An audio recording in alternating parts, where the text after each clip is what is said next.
On a Sunday afternoon in August 2021, 4 friends left their homes in Syokimau for a casual drive.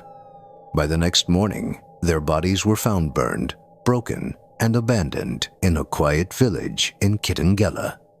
They weren't armed, they weren't criminals, but they were killed executed by a mob. This is the story of the Kitengela 4, and the justice they never received. In every crime, something stays hidden.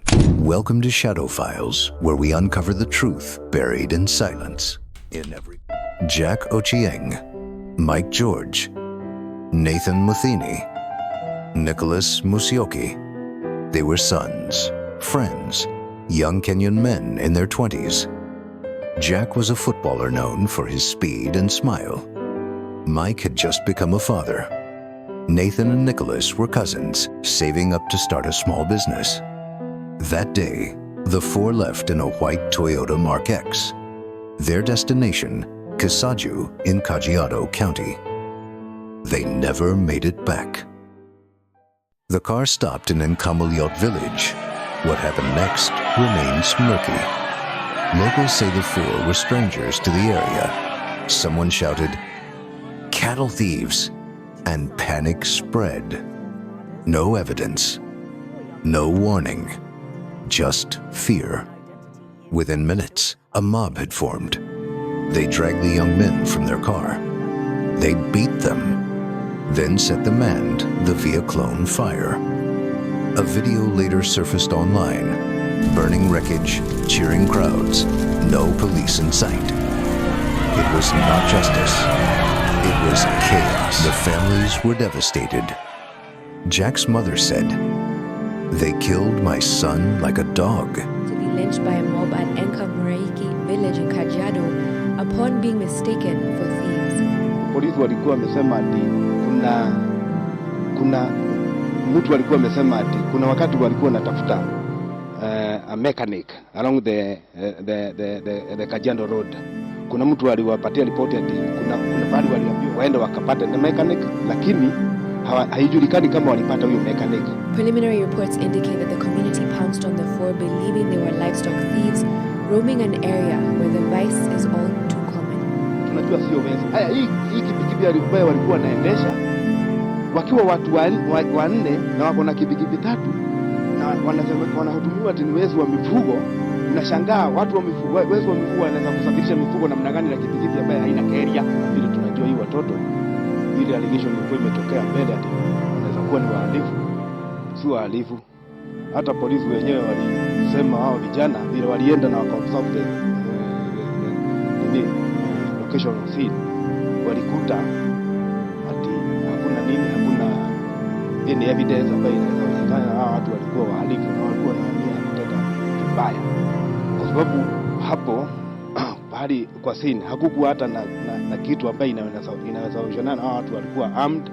Hatuwezi sema ya kwamba hao hata kama walikuwa wezi wako na haki. The families were devastated. Jack's mother said, "They killed my son like a dog, and no one has told me why."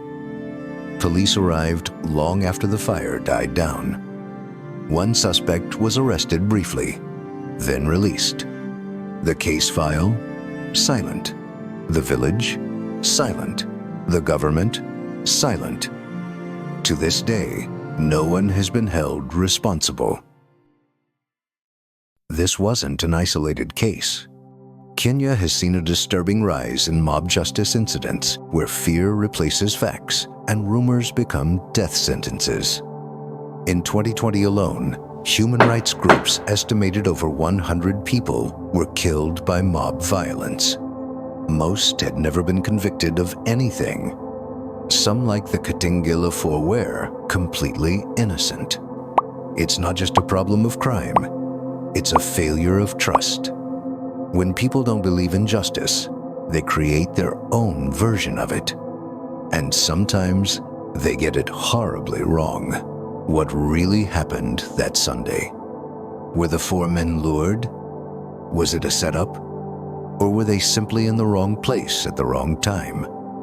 What we do know is this: they never got a chance to defend themselves. Their families never got the truth. And justice, once again, disappeared into silence. What really happened that Sunday? Were the four men lured? Was it a setup? Or were they simply in the wrong place at the wrong time? What we do know is this: they never got a chance to defend themselves. Their families never got the truth. And justice, once again, disappeared into silence. 4 lives lost. No suspects. No justice. Just silence. This was the first story in the Shadow Files, where we follow the crimes others want you to forget. Comment below. What do you think happened to the Kitengela 4? And if you're ready to hear more true crime stories buried in shadows,